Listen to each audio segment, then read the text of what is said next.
حسین ستارہ ابو ہریرہ نبی کا پیارا ابو ہریرہ۔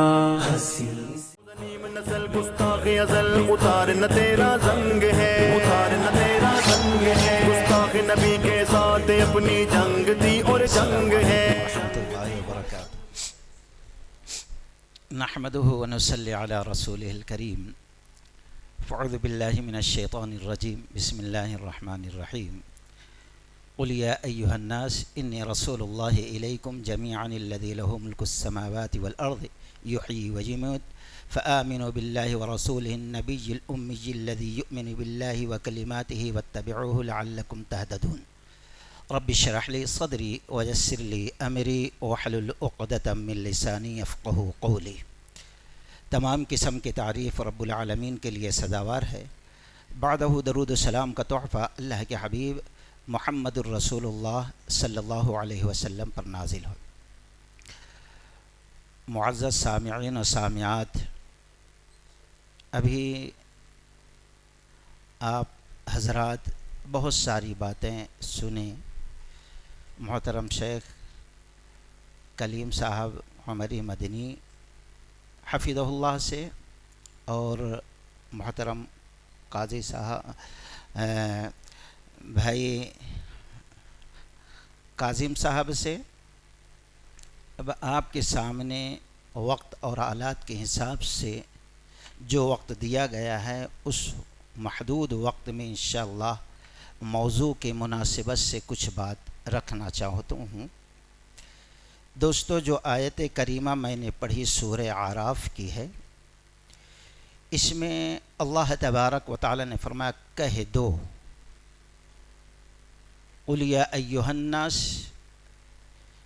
اے نبی کہ اے لوگو میں تمہاری طرف رسول بن کر آیا ہوں۔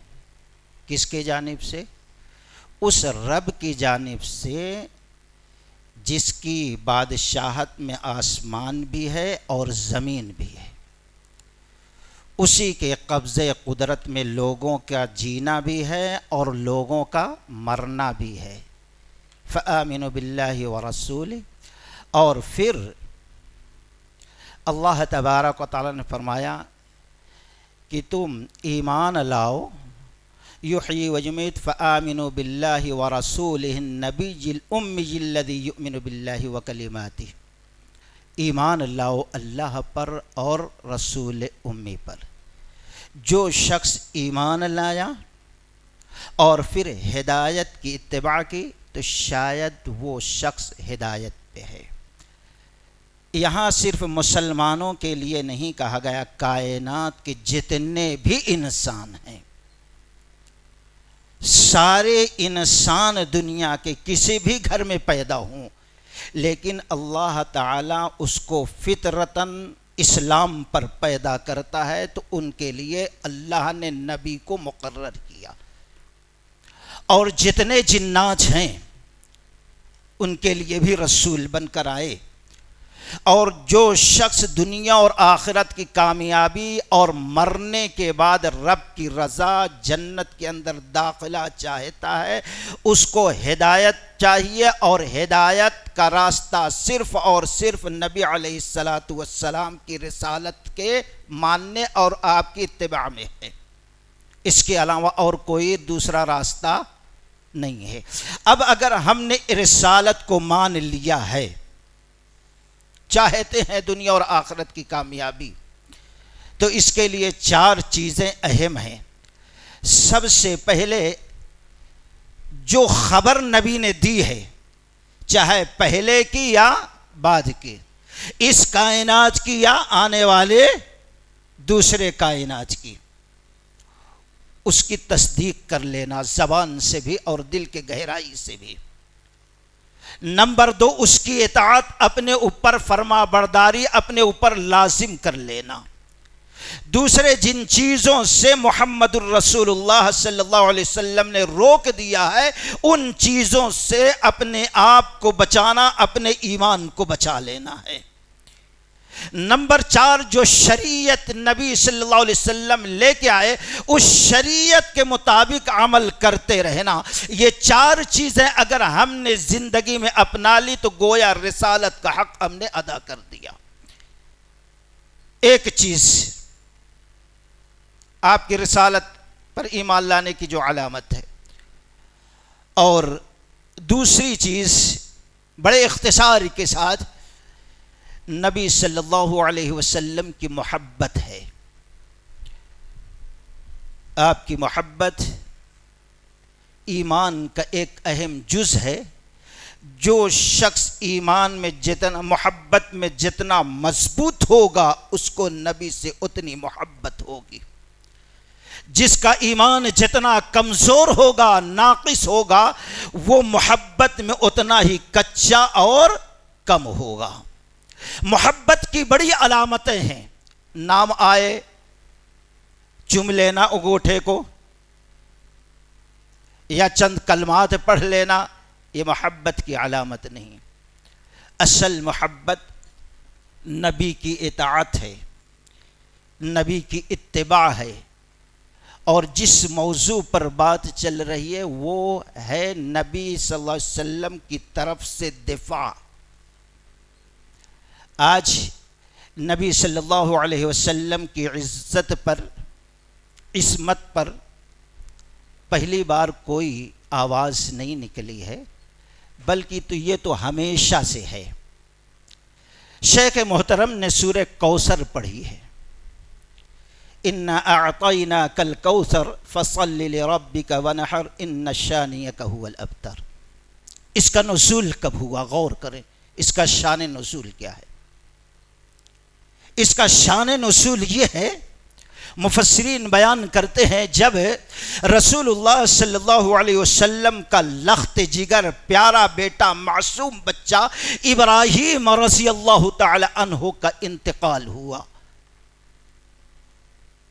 تو آپ غم میں ڈوب گئے. بڑے دل پہ تکلیف، دکھ پہنچی. پہلے سے دکھ میں ہے بیٹے کے جدائی پر، بیٹے کی موت پر، لیکن کچھ دشمنان اسلام تھے کفار، انہوں نے خوشیاں منانا شروع کر دی. ایسے وقت میں بھی نبی کو تکلیف دینے سے باز نہیں آئے. لیکن قربان جائیے رب العالمین پر، اپنے محبوب اپنے نبی کی کس طریقے سے اس وقت تکلیف کو دور کیا اور ان خبیثوں کو کس طریقے سے جواب دیا ہے. دوستو تکلیف ہوئی آپ کو، ایک تو اولاد کی موت یہ غم، دوسرے وہ لوگ کیا کہنا شروع کر دم کٹا ہے. کیا مطلب؟ اب جب تک یہ زندہ ہے، جب تک یہ اسلام رہے گا، انہوں چلے گئے دم کٹے، اس کے بعد کوئی اولاد نہیں ہے، یہ تحریک یہ مشن کوئی آگے بڑھانے والا نہیں ہے. تھوڑے دن کے بعد یہ دین اسلام کا نام لینے والا کوئی نہیں ہوگا، ہم اچھی طریقے سے رہیں گے، منمانی کریں گے. دم کٹا کہہ دیا.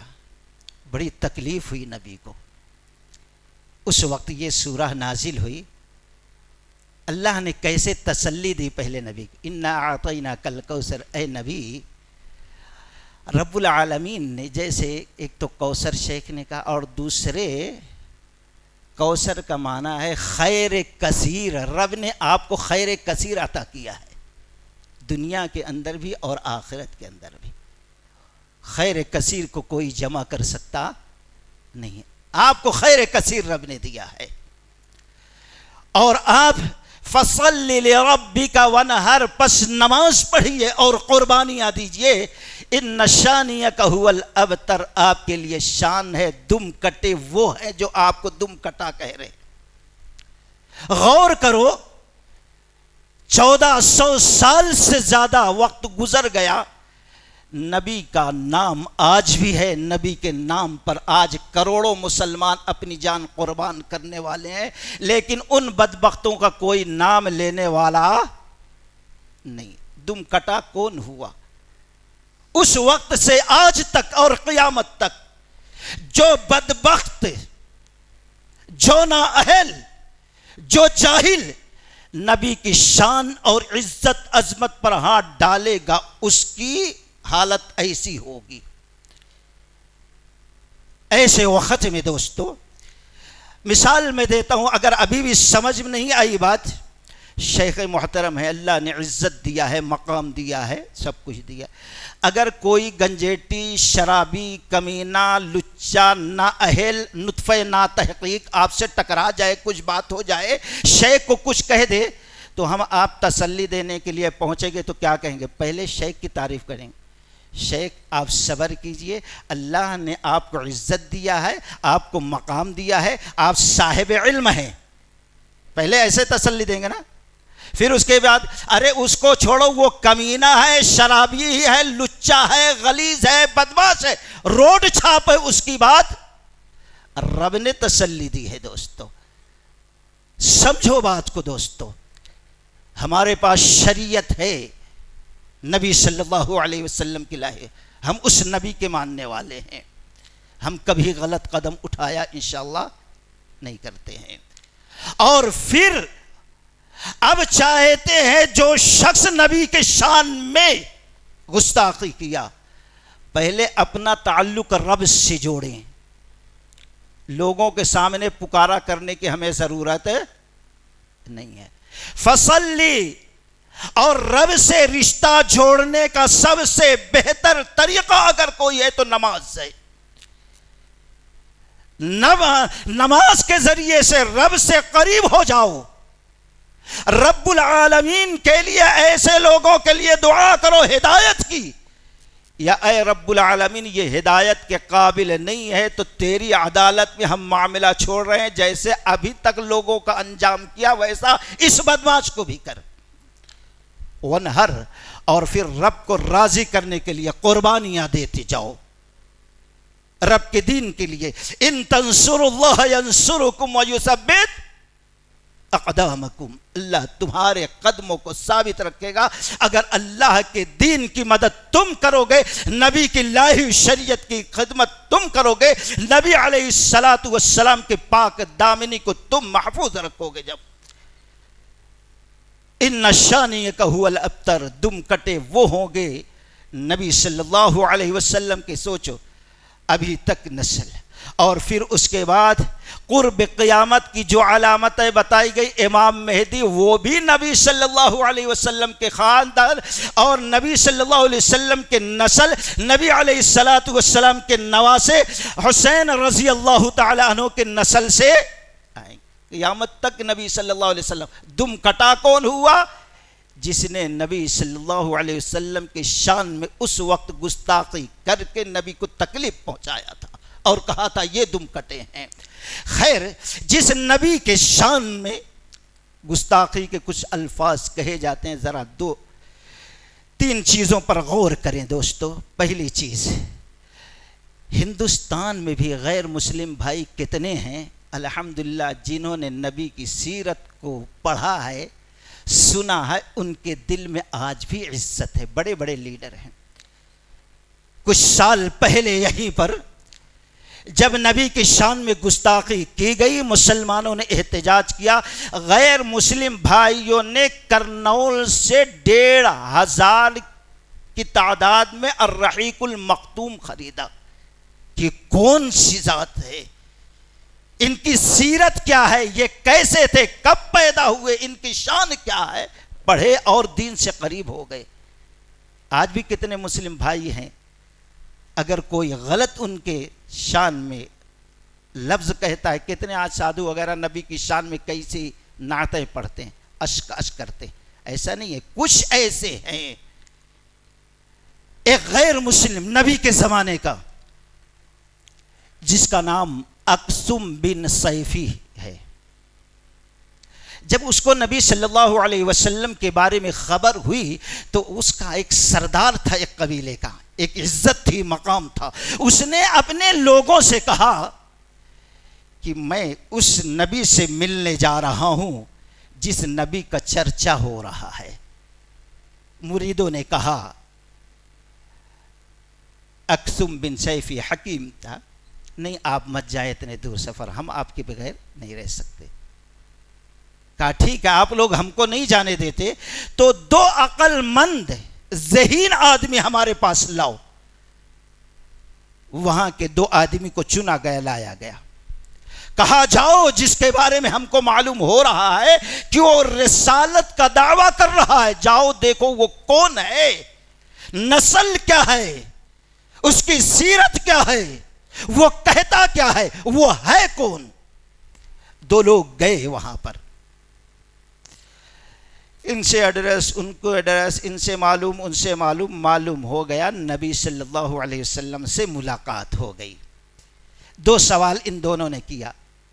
من انت، آپ کون ہیں اور آپ کیا کہتے ہیں؟ بڑا مختصر جواب، آپ کون ہیں اور آپ کیا کہتے ہیں؟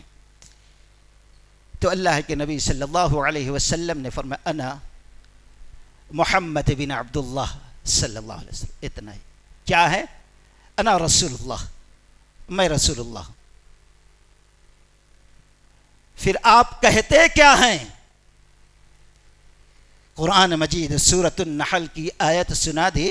ان اللہ یأمر بالعدل والاحسان وایتاء ذی القربى وینہی عن الفحشاء والمنکر والبغی یعظکم لعلکم تذکرون. اللہ تم کو حکم دیتا ہے عدل کا، انصاف کا.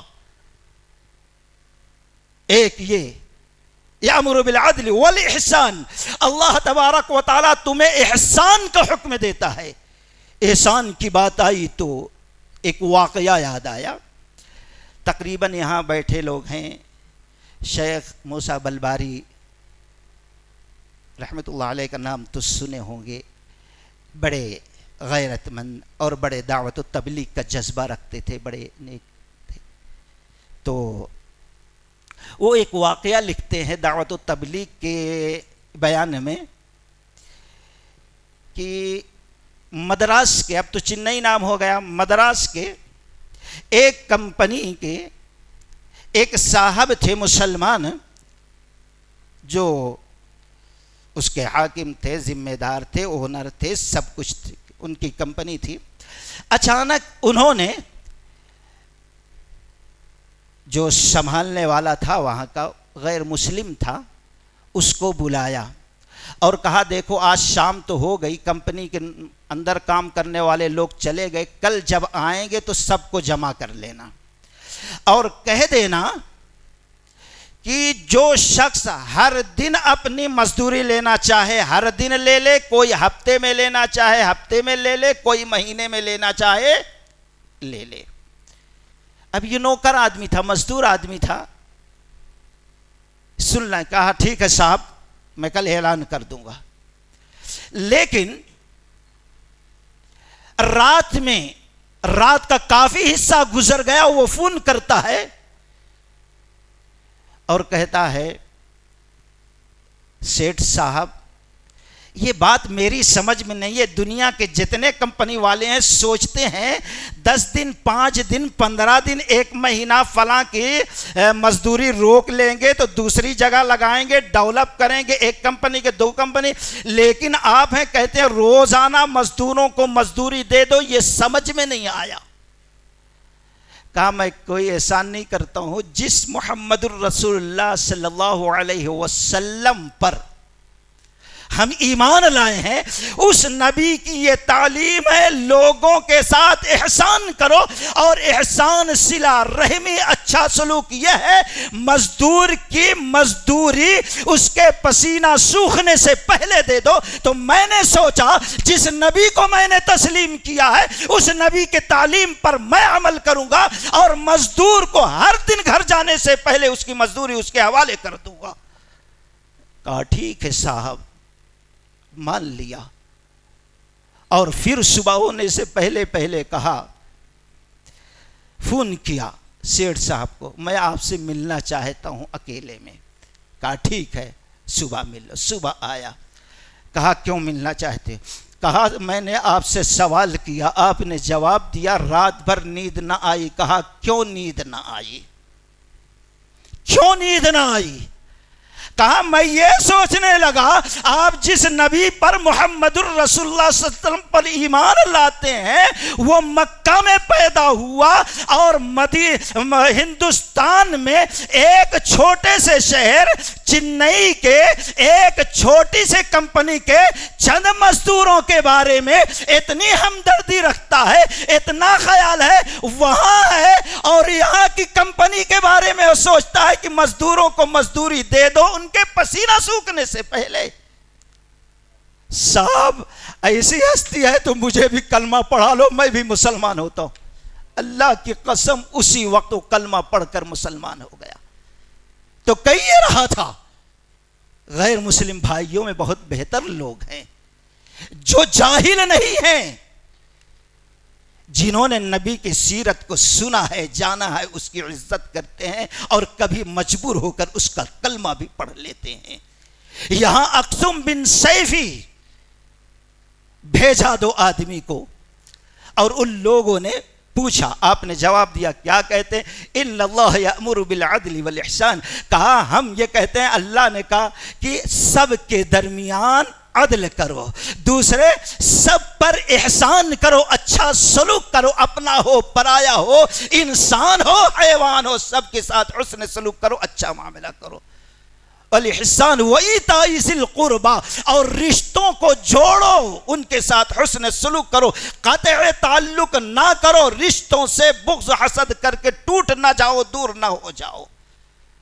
وایتاء ذی القربى، یہ تین چیزوں کا حکم دیتا، اور تین چیزیں وایتاء ذی القربى وینہی عن الفحشاء والمنکر، فحاشی سے، بدکاری سے، بے حیائی سے، گالی گلوچ سے، لڑائی سے اور زناکاری سے، بدکاری سے روکتا ہے، عیاشی سے روکتا ہے۔ وینہی عن الفحشاء والمنکر، اور جتنے منکرات ہیں، حرام چیزیں ہیں، والبغی، اور جتنے قسم کے ظلم ستم ہے، ہر چیزوں سے روکتا ہے۔ تین چیزوں کا حکم اور تین چیزوں سے دور رہو حکم دیتا ہے۔ ان لوگوں نے کہا نبی سے یہ آیت سنے، کہا اچھا ٹھیک ہے صاحب، آپ نے کیا سنایا پھر سناؤ، کیونکہ ان کو یاد کرنا تھا۔ پھر سناؤ، پھر سنا دیا نبی نے، پھر سناؤ، پھر سنا دیا۔ اس وقت تک بار بار نبی رحمت کو وہ لوگ کہتے رہے سنانے کے لیے، جب تک کہ اچھے انداز میں سورۃ النحل کی آیت نمبر 90 کو حفظ نہ کر لیا، یاد نہ کر لیا زبانی۔ اب وہاں سے سفر کر کے آئے اقسم بن سیفی کے پاس گئے تھے، ہاں معلوم کیے۔ ہم نے جب اس سے سوال کیا آپ کون ہیں، تو اس نے صرف کہہ دیا محمد بن عبداللہ صلی اللہ علیہ وسلم۔ اپنا تعارف اتنا کرایا، لیکن اس کے مزاج سے، اس کے طور طریقے سے، اس کے سادگی سے معلوم ہوتا ہے بہت اونچے خاندان کا ہے، اور ہم بات کرتے ہیں تو لچے معلوم ہوتے ہیں دوستو، اونچے خاندان کا ہے۔ صرف اپنا نام بتایا، لیکن اس کے چہرے سے، اس کے طریقے سے، اس کے اخلاق سے معلوم ہوتا ہے اونچا خاندان ہے اس کا۔ اور ہم نے پوچھا کیا، کہا صرف محمد الرسول اللہ صلی اللہ علیہ وسلم، کہا اللہ کے رسول ہے بس۔ اور کہتا کیا ہے؟ ان لوگوں نے قرآن کی آیت اقسم بن سیفی جو ابھی غیر مسلم ہے سنا بار بار، اللہ کی قسم اسی وقت اعلان کیا، اے قبیلے کے لوگوں، اسی آیت کو سن کر، اے قبیلے کے لوگوں آگے بڑھو سب سے پہلے اور اسلام قبول کر لو، دنیا کے سردار بن جاؤ گے۔ لوگوں کو اب تبلیغ کر رہا، ایک ہی بات یہ ہے، غیر مسلم بھی اگر حقیقت میں جاہل نہیں ہے، نبی سے قریب ہوتا ہے، نبی صلی اللہ علیہ وسلم کی سیرت کو جان لے اور نبی کی تعلیم جان لے، اور نبی کا دیوانہ، نبی کا خادم، نبی کا غلام ہو جاتا ہے دوست، کبھی گالیاں دیتا نہیں ہے دوستو۔ تو یہ ایک چیز، اور دوسری چیز دوستو، فحاشی کا الزام لگایا جاتا ہے۔ امام ترمذی علیہ الرحمہ ترمذی شریف کے اندر نقل کرتے ہیں، حضرت ابو سعید خدری رضی اللہ تعالی عنہ حدیث کے راوی ہیں، کان رسول اللہ صلی اللہ علیہ وسلم اشد احیاء من العذراء فی خردها، رواہ ترمذی۔ کہتے ہیں کہ نبی علیہ الصلاۃ والسلام حیا شرم میں ایسے تھے جیسے پردہ والی ایک کنواری بچی ہوتی ہے، جیسے وہ شرماتی ہے اس سے زیادہ محمد الرسول اللہ صلی اللہ علیہ وسلم حیا والے تھے، شرم والے تھے۔ کس کے اوپر گندا الزام لگایا جاتا ہے؟ سوچو، عائشہ رضی اللہ تعالی عنہ کہتی ہیں، امام بخاری رحمۃ اللہ علیہ بخاری شریف، امام مسلم رحمۃ اللہ علیہ مسلم شریف، امام احمد بن حنبل رحمۃ اللہ علیہ مسند احمد کے اندر نقل کرتے ہیں کہ جب رب العالمین نے سورہ ممتحنہ کی یہ آیت کریمہ نازل کی، یا ایھا النبی اذا جاءک المؤمنات یبایعنک علی الا یشرکن باللہ شیئا ولا یسرقن ولا یزنین ولا یقتلن اولادهن ولا يأتين ببهتان يفترينه بين أيديهن وأرجلهن ولا يعصينك في معروف فبايعهن واستغفر لهن الله إن الله غفور رحيم۔ رب نے فرمایا اے نبی، جو عورتیں آپ کے پاس آئے اسلام قبول کریں ان سے بیعت لو کہ وہ شرک نہیں کریں گے، ولا يزنين ولا يقتلن ولا يسرقن، اور نہ چوری کریں گی اور نہ کسی پر الزام لگائیں گی، بہتان لگائیں گی گڑھ گڑھ کر، نہ بے حیائی کریں گے، اور معروف چیزوں میں رب کی پیروی کریں گے، اطاعت کریں گے۔ اگر ایسا ہے تو آپ ان سے بیعت لے لیں، اللہ معاف کرنے والا، آپ ان کے لیے مغفرت کی دعا کریں۔ جب یہ آیت نازل ہوئی، جو خاتون نبی کے پاس آتی اس آیت کے مطابق ان سے بیعت لیتی۔ عائشہ رضی اللہ تعالی عنہ کہتی ہیں، عورتیں آئی بیعت کرنے کے لیے، ہاتھ بڑھا دیا پردے کے، اور بے حیا بے شرم تو کیا ہے، آج ڈانس کرنے لگتا ہے، چاہے مسلمانوں کا بزرگ ہو، ولی ہو، دیکھو ڈانس کرتے ہوئے عورت کے دم کرتے ہوئے، چاہے غیر مسلم بھائیوں کو دیکھو ڈانس کرنے لگتا ہے، اس کی خاص مریدن رہتی ہے۔ جس نبی پاک کے پاک دامنی پر آواز اٹھائی گئی، رب کعبہ کی قسم، عائشہ رضی اللہ تعالی عنہ کہتی ہے ان عورتوں کو نبی نے کہا اپنے ہاتھ کو پردے کے پیچھے کر لو۔ پاک دامنی کا کیا عالم ہے دوستو، اپنے ہاتھ کو پردے کے پیچھے کر لو، تم صرف زبان سے اقرار کر لو تمہاری بیعت غیر محرم عورت کو اللہ کے نبی نے چھینا بھی گوارا نہیں کیا۔ یہ بدبخت کیسے زبان اپنی گندا کرتے ہیں نبی کے شان پہ ایسے برے الفاظ بول کر۔ تو خیر سوال یہ پیدا ہوتا ہے، ایسے مقدس ہستی پہ جن لوگوں نے زبان درازی کی ہے، اللہ نے اس کو سزا دی ہے، کبھی انسانوں کے ذریعے، کبھی حکومت کے ذریعے، کبھی کتوں کے ذریعے، کتوں نے نوچا ہے۔ اب ایسے وقت میں ہمارا کیا طریقہ رہنا چاہیے؟ جب نبی پر ایمان لائے ہیں تو نبی سے محبت ہمارے ایمان کے لیے شرط ہے، اور نبی سے محبت آپ کی شان میں کوئی گستاخی کرے یہ گوارا نہیں ہے۔ اب ایسے وقت میں جب دفاع لازم ہے تو ہم کیا کریں؟ رب نے دفاع کر دیا، صحابہ نے ایسا دفاع کیا، اللہ کی قسم کتابوں کے ورقوں کو پلٹتے جاؤ ایمان تازہ ہوتے رہتا ہے۔ گستاخ رسول کا کیا انجام ان لوگوں نے کیا ہے۔ اب سوال یہ پیدا ہوتا ایسے وقت میں جو احتجاج کیا جاتا، بھئی ہم اس نبی کے ماننے والے ہیں، اللہ کی قسم وہ نبی تو یہ کہتا ہے راستے پر اگر کوئی شخص ایسی چھوٹی سے چیز پڑی ہے، کنکر ہے، پتھر ہے، کانچ ہے، کانٹا ہے، کہ کسی کے چلتے ہوئے پیر میں گھس کر کسی کے لیے تکلیف کا باعث بنتا ہے، اگر اس پتھر کو ہٹا دیتا ہے تو رب کعبہ کی قسم نبی صلی اللہ علیہ وسلم نے فرمایا یہ بھی نیکی ہے، اس کا ٹھکانہ جنت ہے دوستو۔ لیکن اس نبی کی بات نہ مانتے ہوئے احتجاج کریں، ہم سمجھتے ہیں یہ محبت کیا، اس نبی نے تو نہیں بتایا، صحابہ نے کبھی احتجاج نہیں کیا۔ جب احتجاج بڑے اس میں ہوگا تو ظاہر بات ہے کچھ جاہل ناکندے نا تراش ہوں گے، کچھ اپنے ہوں گے، کچھ اب بیگانے ہوں گے، بدنام کرنے کے لیے پتھر ماریں گے اور کبھی لوگوں کو ماریں گے اور کبھی دکان لوٹیں گے، اور بدنام کون ہوگا؟ نبی کا ماننے والا۔ یہ احتجاج سڑکوں پہ نکل کر، اللہ کی قسم کبھی اس کا ثبوت نہیں ہے، ہم اس کی تائید نہیں کرتے۔ طریقہ کیا ہونا چاہیے؟ پہلا طریقہ تو دیکھ لیے، صحابہ اکرام نے انجام تک پہنچایا۔ دوسری ہجری کے صدی کی بات ہے، یحییٰ بن سعید القطانی رحمۃ اللہ علیہ، بڑے محدث ہیں، بڑے محقق ہیں۔ دوسری صدی 198 ہجری میں یہ بیمار ہوئے۔ ابو بکر بن خلاد رحمۃ اللہ علیہ کہتے ہیں میں عیادت کو گیا، تھوڑا ہوش آیا تو انہوں نے سوال کیا، اے ابو بکر بن خلاد ذرا یہ بتاؤ کہ بصرہ کے شہر کے لوگ، یہاں کے علاقے کے لوگ میرے بارے میں کیا خیال رکھتے ہیں، کیا رائے؟ انہوں نے کہا آپ کے بارے میں لوگ اچھی رائے رکھتے ہیں، لیکن ہاں اتنا ان کو بے چینی ہے، آپ نے کسی شخص کو کہا یہ جھوٹا ہے، یہ مکار ہے، یہ ایسا ہے۔ کیوں؟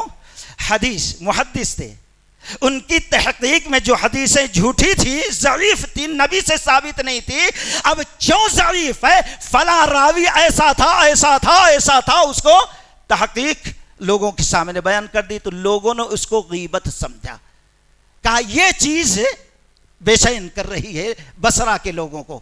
کہا اچھا سنو، اللہ کی قسم اے ابو بکر بن خلاد تم اس بات پر گواہ رہنا، میدان محشر میں کوئی بھی میرا مدعی بن جائے مجھے پرواہ نہیں ہے، لیکن اللہ کی قسم یہ گوارا نہیں ہے کہ کوئی محمد الرسول اللہ صلی اللہ علیہ وسلم میرے مدعی بن جائیں اور کہہ دیں اے یحییٰ تمہارے سامنے ایک حدیث آئی تھی جس کے بارے میں تم کو علم تھا کہ میرا نبی اس حدیث کو نہیں بیان کیا، فلاں جھوٹے نے کہہ کر میری طرف میرے نبی کی طرف منسوب کر دیا، تم جانتے تھے، علم رکھتے تھے، تم بیان کیوں نہیں کیے؟ بتاؤ میرے طرف سے دفاع کیوں نہیں کیے؟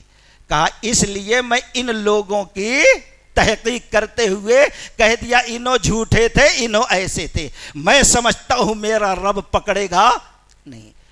تو ہمارے لیے اس میں سبق یہ ہے، جھوٹ بول کر نبی کی شان میں کی طرف کوئی چیز منسوب کرے تو بڑے اچھے انداز میں اس کا جواب دے۔ کیسا جواب ہے؟